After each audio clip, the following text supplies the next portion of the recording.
friends, welcome back to the channel, and let me just start by saying thank you for 500 subscribers. I know a lot of you are newer here. Hi, my name is Clara, and some of you have actually been here for a while, but I'm really thankful for 500 subscribers we just hit this past weekend as of recording, and I just feel so honored and a little bit weirded out that 500 people want to watch me gab on about plants.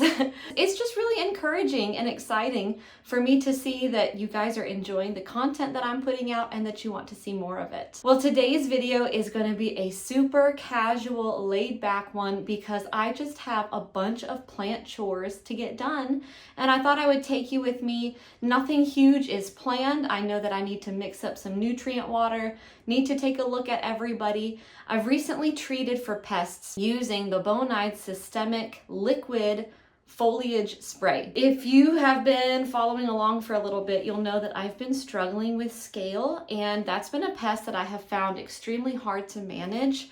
I had been manually removing the insects using a Q-tip with rubbing alcohol on it, and that was killing the ones that I could see, but they kept multiplying. I did a couple rounds of beneficial insects that just were not targeting the scale infestation, and I got so fed up that I became willing to try something a little bit more drastic. I did the first application of the spray a week and a half ago. You should spray it every 2 weeks to make sure that the pest is completely eliminated, and I think from then you can kind of reduce.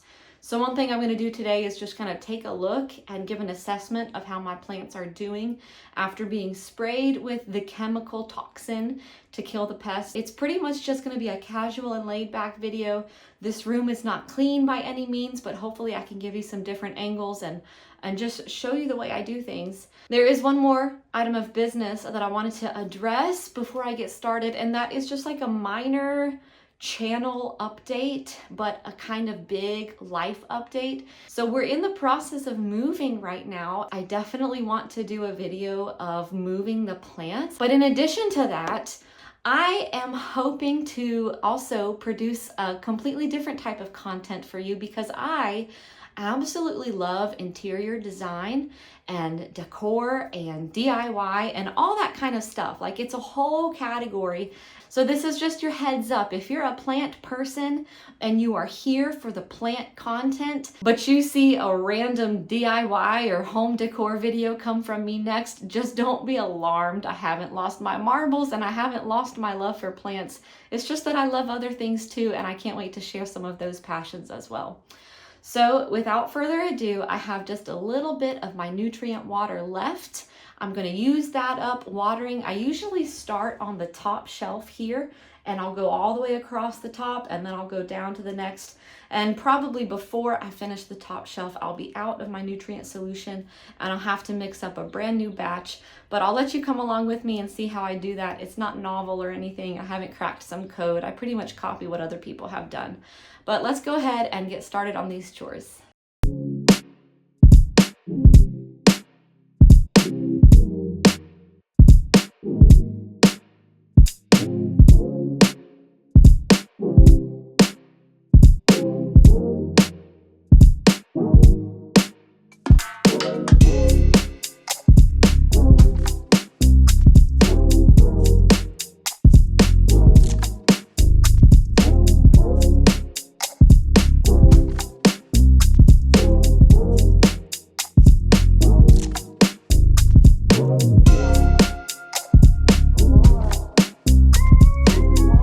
So I'm examining the Magnificum by Warquianum leaf that I did treat for scale, and I can see some insects here that do appear to be dead already. So I'm gonna see if I can clean them off. That really is so exciting if they are dead and all I have to do is just remove them. I'll just take a Q-tip with some rubbing alcohol, and yeah, he's dead. They are coming off with no resistance, which is kind of my indication that they are no longer with us, because manually removing scale can be a little bit difficult. You kind of have to be abrasive, but most of these, I gotta say, not all of them Most of them are falling right off, and that is just amazing to see. This leaf right here, you can't see it well. I'll turn the camera. This one was infected pretty badly. I don't expect you to be able to see super well. Get that guy still off of there. But this one has a lot of scale on the leaf. I wonder even how necessary it is to remove them, if not to just like visually inspect which ones are dead and which ones are alive, and how well your treatment is working.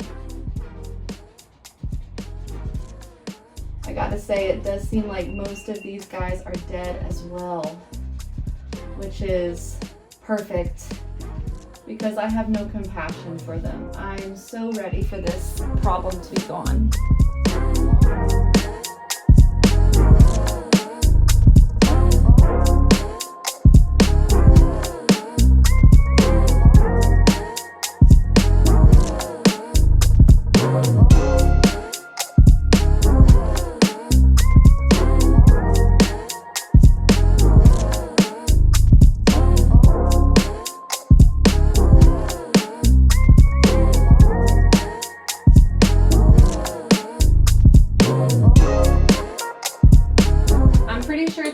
That I used also works well on thrips, which I'd seen a handful of, some of which were on my beautiful algal variegated clarinervium, and it seems to be pest free today. I'm scheduled to give my next application on Saturday, which is in like 4 days, and I'm very eager to do that second application just to really make sure anything that was left, any staggerers, any stragglers are going to be done for.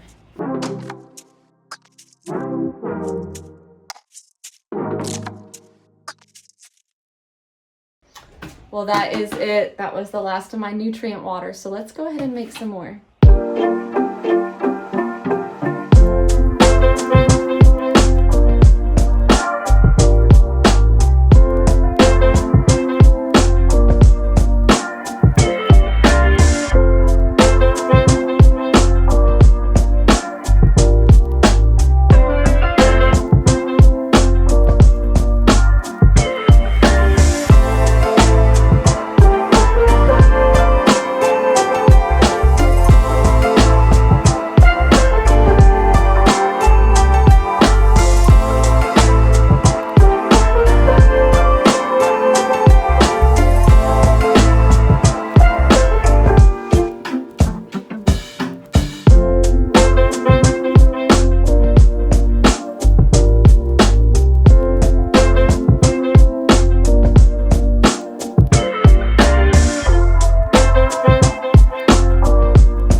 So to make my nutrient solution, I have just recently started using this product called Prime, and it's used for conditioning tap water for fish tanks.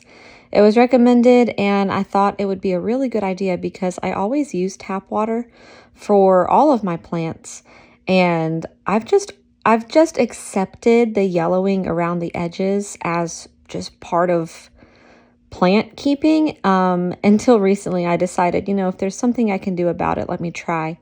So I follow the instructions on the bottle. This is 5 gallons of water, and I do 1/2 milliliter of the prime water conditioner.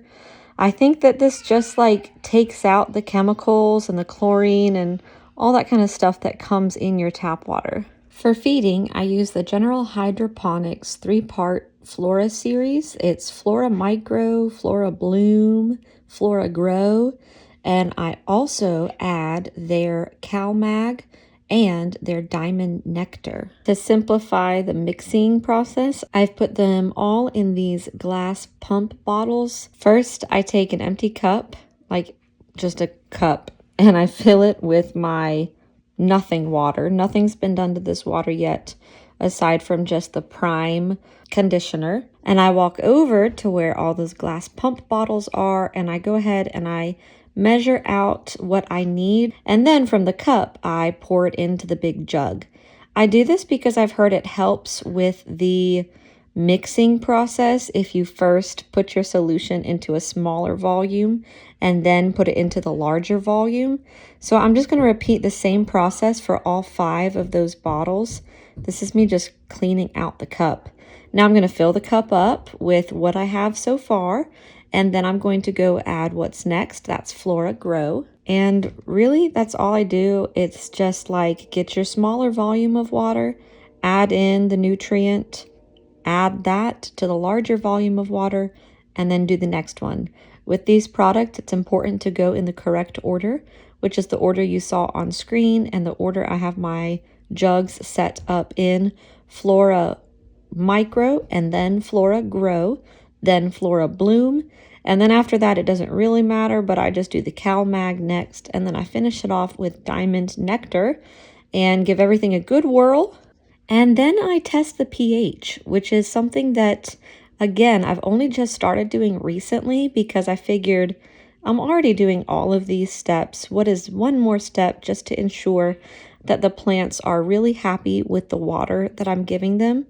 And so this is also the General Hydroponics pH test kit, and I think it's worked pretty well so far. Here's me showing you the color. Of course, I kind of put it in front of my hand, which is like a peachy, warm tone, so it kind of obscured the true color. But here it is next to the chart, and I think that's like right at neutral, maybe a little bit acidic, but like it doesn't really come off on camera, but it was right at neutral. So I was really happy. There was nothing else I needed to do there. But if yours is too acid or too base, the pH kit also comes with additives that you can, put a few drops in to either raise or lower your pH as needed. So that's finally done. And I have to do this, honestly, once every 2 weeks. A full watering of all of my plants uses half of this jug. So by 2 waterings, I have to do it all over again.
Let me bring it up closer.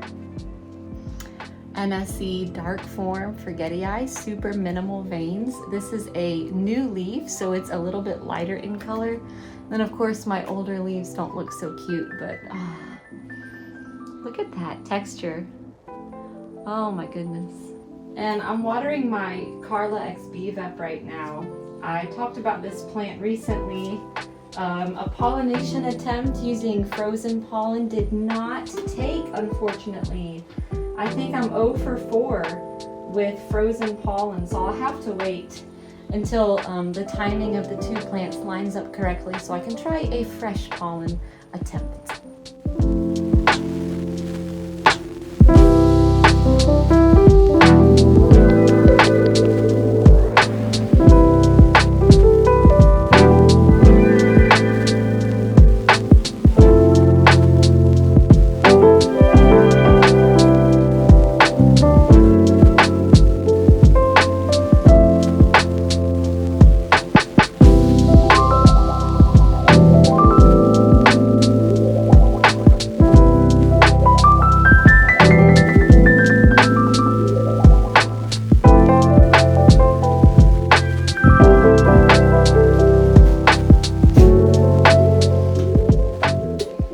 So this is my RG Dressleri Open Suspected Pollen Parent Papillolanimum. This is a cartel hybrid. Do I have it written here? No. RLFS by Dark Phoenix. Both of these have been in quarantine over here on this table because of notable visible pests. But since everything has been treated, honestly, this leaf has done fantastically well. It was sprayed with the pest treatment while the leaf was quite soft, and it still is soft now. Super minimal damage on this. I love this plant, and I hope it makes a comeback soon. This guy, I see scale all over it, and I just can't tell if they're dead or alive, but another beautiful new leaf coming out that was sprayed. Since everything now has been treated for pests, I think I am safe to put these back on the shelf with the others, take them out of quarantine, because at this point, I can just act as if everything has been infested and everything has been treated.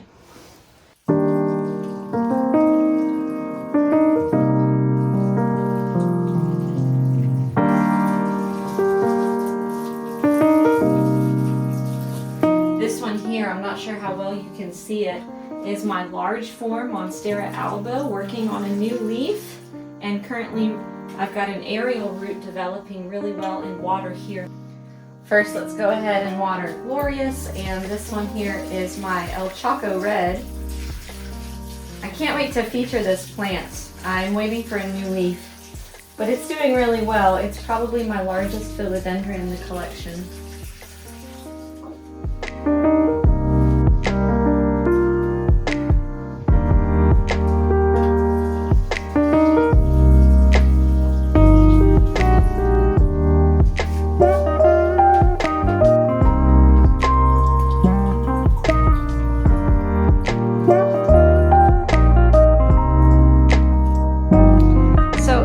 My large form albo, and I know you might be thinking that's not albo, it's green on green.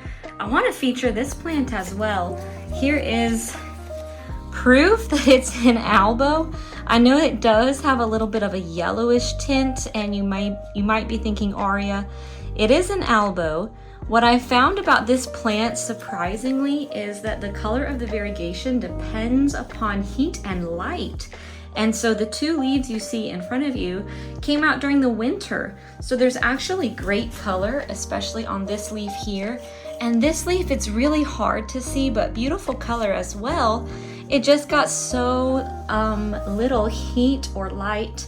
So that's why I'm especially excited to see that we've got a new leaf on the way here. And I know you might be asking what's going on with my setup here. This plant was potted in Lucca and it kind of outgrew it. So then I sent one aerial root down into a cup of sphagnum moss, and it's rooted so well there. And then the next one, don't ask me why, but I chose water for that. So be on the lookout for updates on her, because I think as soon as that new leaf unfurls, she's gonna get a whole video all for herself, and I'll probably even take a top cut. Now there's actually a lot happening in the cabinet here, but if I were to water and stand in front of it and try to talk to you about everything, pretty sure my body would block your view. So I'm gonna get some watering done, and I'm gonna pull a few things out just to show you and talk to you about it, because in here and elsewhere, I've got some updates to share before we're done.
All right, well, before I share updates, I do have one repot that I really don't think I can put it off any longer. This little dog block Zara dries out so fast, and I think the roots are in pretty good health. So this is gonna be a very simple, straightforward repot from this cup to this one. I'm not going to need to do anything to disturb the root mass. Let me just tilt my camera so that you can watch. So in this bin right here, I have just a random mixture of sphagnum moss and perlite. I've said before, I really don't have a ratio, and I've gone ahead and I have moistened it with my nutrient water, but now I'm going to, this is kind of like massaging or kneading the moss into the water. This will help the moss to absorb that moisture, and it's also a great opportunity for me to go ahead and break up those larger pieces of moss.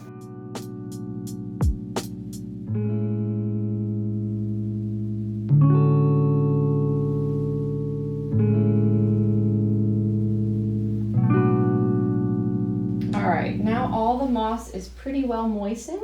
So I'm going to go ahead and remove the plant from its current cup. The beneficial insect sac is really old. I'm going to toss it. The tag I will keep, Anthurium Zara from Tan Asian with plants. And this should just slide right out because I have just watered it. And so we're not dealing with anything that's like super dry and crusty. I'm just going to gently pull the entire plant and take a look. Now, algae is not really anything to worry about. It just means that there was water and light present at the same time for a little bit of a extended time. The rest of these roots look fine. I don't think I want to disturb anything, take any cuttings at all today. We might save that for next time because it's a beautiful plant, but I think I'm just gonna go ahead and up pot. So I'll put a little bit of sphagnum moss in the bottom of this cup, and then simply drop the plant down right there. And I need to go get my tweezers. I like to use these tweezers, this end, in fact, just to kind of help me push the moss down in here. Because here's what I like to do. I will kind of find one part of the plant that I will nestle up right against the new cup, and I'll make it this part here so that my stem is more centered now in the pot. And then I'll simply just fill the void with more moss, and as needed, I will use my tweezers to kind of poke and push it all the way down in there. I want a nice snug fit. I don't want to leave gaps of air. I mean, a few gaps is fine. Huge gaps is not really great. I can't explain the science behind it. I guess the reason you don't want huge air pockets is because you'll just get too much water collecting in those spots. So, and just using the tweezers here to push the moss all the way down.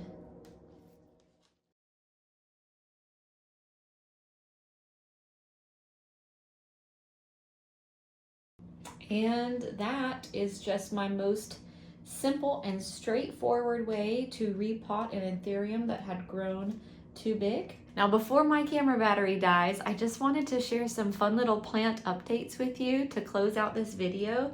Last week, you may have seen my video on variegated philodendron silver angel.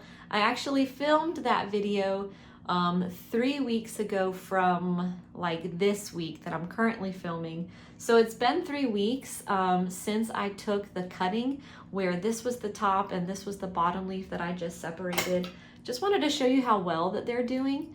This bottom, it did have like its own cataphyll. Not sure why it had a cataphyll. Like, it was kind of a weird thing. Like, the propagation itself was double-headed.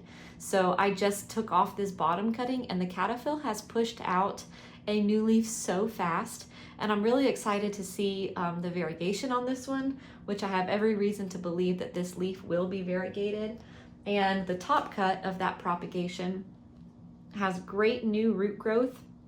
I mean, just in 3 weeks, I know that the light kind of casts a huge glare. There you go, look at that. Look at all those new roots that have grown just in a few weeks. So the propagations of philodendron silver angel are doing incredibly well.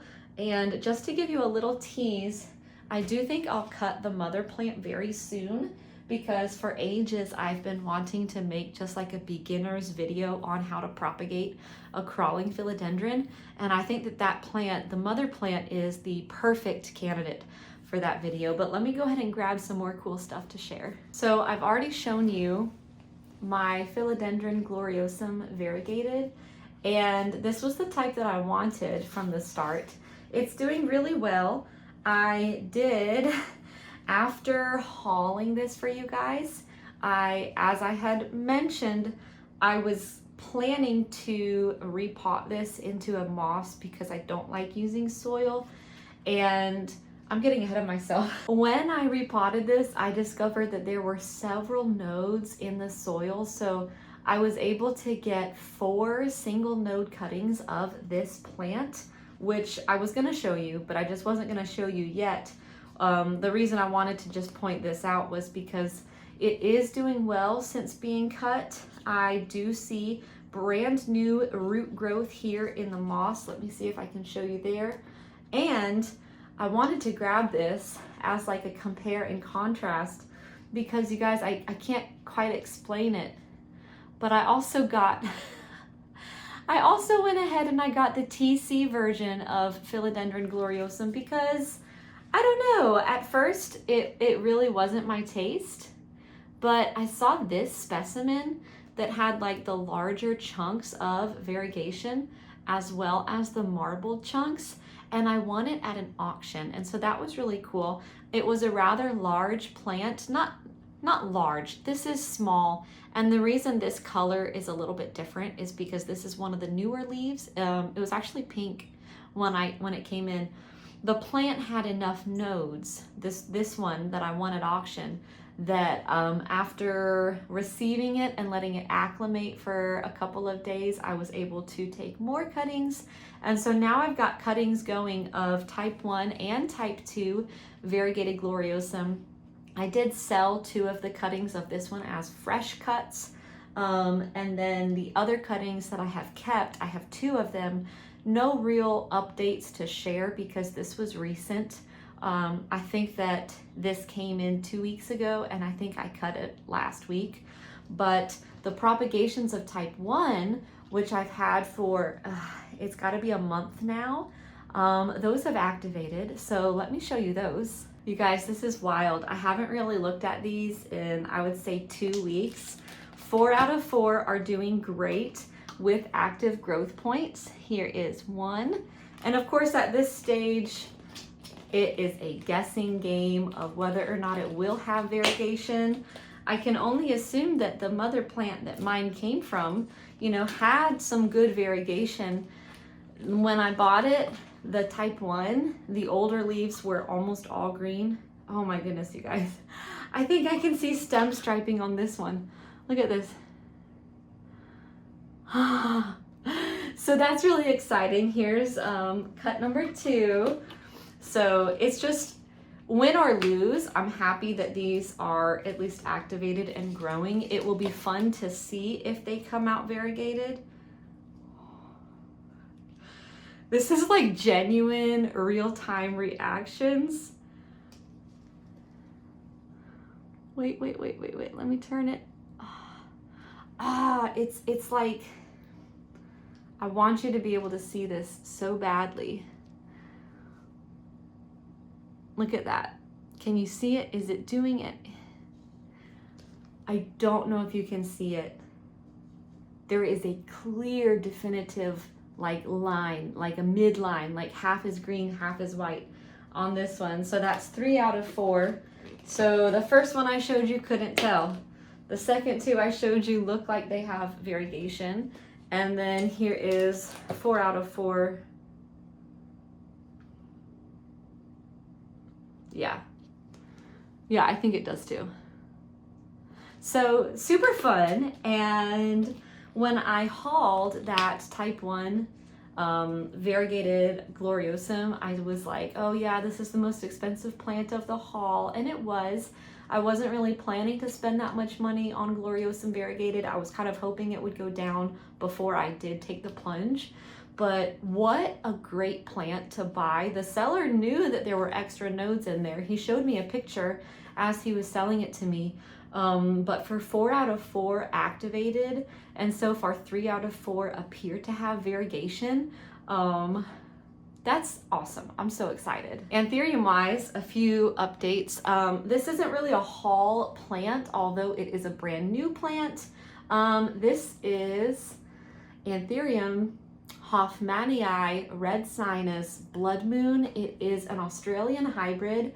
I have liked it from afar for quite a long time. The price was just not reasonable for me, but somebody was selling a cutting with an active growth point and I decided to splurge. I actually bought this the same week as all that other variegated stuff that I hauled for you a month ago, but this was the only plant I had purchased that wasn't variegated, so I didn't include it.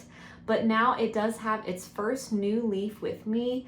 A little bit of damage here on the tip, probably because it did also receive some pest spray, but I'm just excited to see this one grow. I think at a juvenile age like this, it doesn't really have the traits, but I am confident that it will develop those traits as it does well. Here is a picture I found online of what the Anthurium Blood Moon does look like.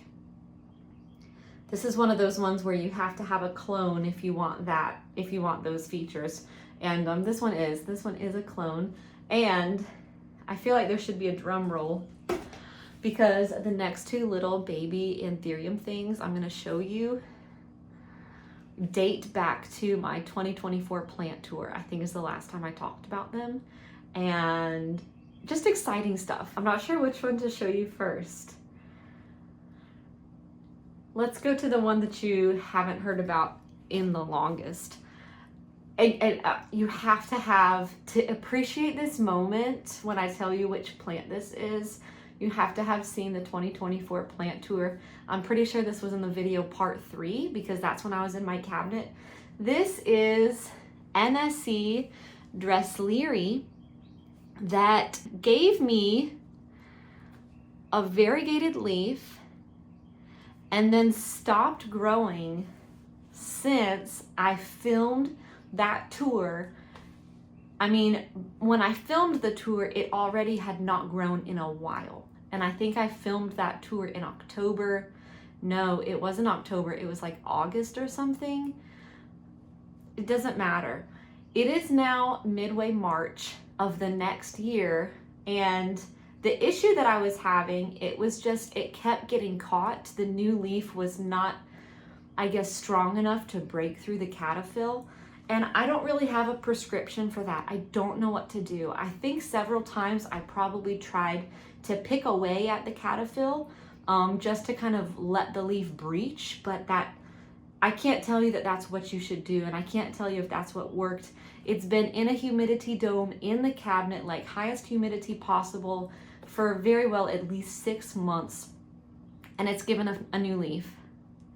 And I don't care that it doesn't have the variegation, because I was pretty sure that this one was a fluke. I mean, that's really cool looking. You got like a light green, a dark green, and then there's a light green patch up here as well. Yeah, you can see it there. I was pretty sure that that was a fluke, because variegated dress Leary I think would like break the internet. I'm just happy it's given me a new leaf, like purely, because it has been so long since this thing did. I mean, this is a small plant. You see how tiny this thing is? And I've had it for quite a long time. So very satisfying that it finally has given me a new leaf.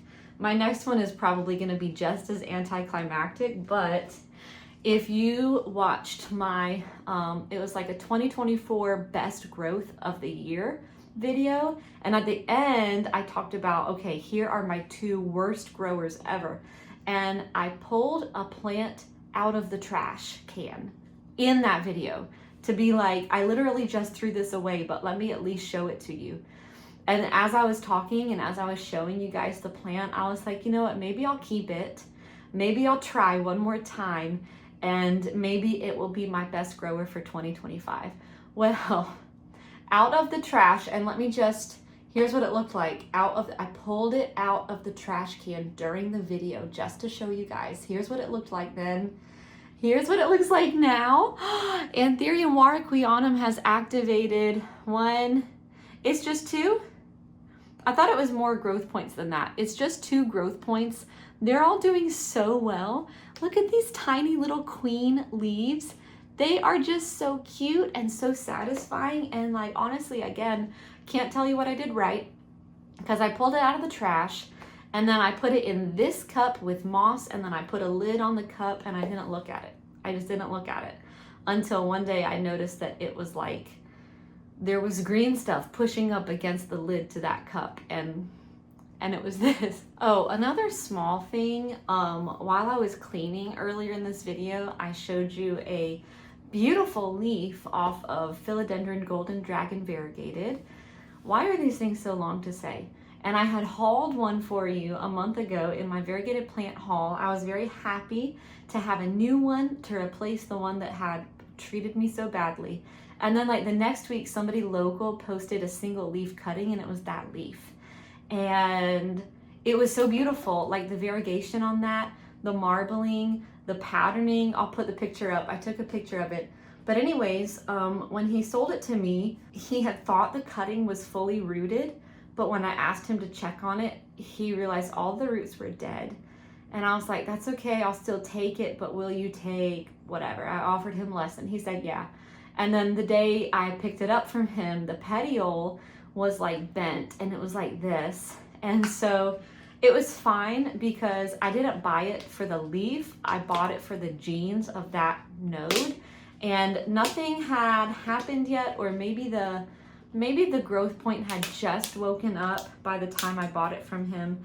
But I just went ahead and I removed that leaf. That's why it was in the trash can. And it's just doing really well. Just a single node of Philodendron Golden Dragon Variegated. No roots, no leaves. You guys, Philodendron are so tough. If you give them, let me tell you the setup, okay? You might be wondering. I laid it on top of moss, and then I put a lid on it. The moss was moist, okay? And that's all. That's all. And it didn't need to have roots, and it didn't need to have a leaf. It's been growing on its own, looking so well. I think the growth point is in a perfect spot to offer some like really good balanced variegation. So again, like just a small update. You didn't even know that I had that plant until I showed you myself throwing the leaf away. But I'm just happy that that little node is doing well also. I think that's it. Like, this has been such a chill afternoon for me, you guys. You don't even understand. I have been needing to get in here. I mean, life has been a little bit wild because I just shared with you at the beginning. We're moving, we bought a house. This room and these guys have kind of been at the bottom of my list lately. And I just knew I really needed to get in here and water.